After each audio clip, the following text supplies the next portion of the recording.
Teka tayo.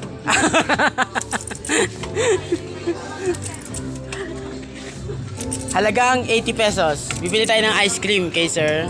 Anong pangalan niya, sir? Diyan po. John Paul. Taga Batangas si Sir John Paul.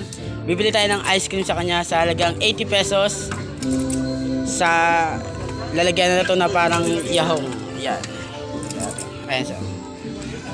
Nandito po tayo sa Lipa, Batangas na nagkaroon ng happy happenings, tapos bumili tayo kay Sir John Paul ng ice cream. Ayan. Sana pag nakita niyo si Sir John Paul dito sa Lipa, Batangas ay sa inyo,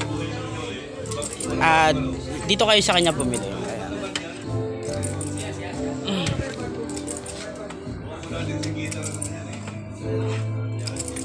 Halagang 80 pesos. Naku, ang dami. Grabe oh.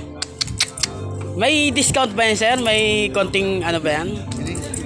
Ayun. Sir, may discount. Oo. Yung 8... sir. Sir. Si Sir John Paul. Yung 80 pesos natin, sir, magiging 1 galon. Ayan, ang daming ice cream, oh. Tama-tama ngayon sa mainit na panahon, di ba mga tropa? Mga ano yan. Ayun, ang dami, grabe. Grabe, hindi ko na kinakaya, sir. Sir, ang dami, sir. Naging 1 galon na to. Grabe, ang daming ice cream ni Sir John Paul. Ayun.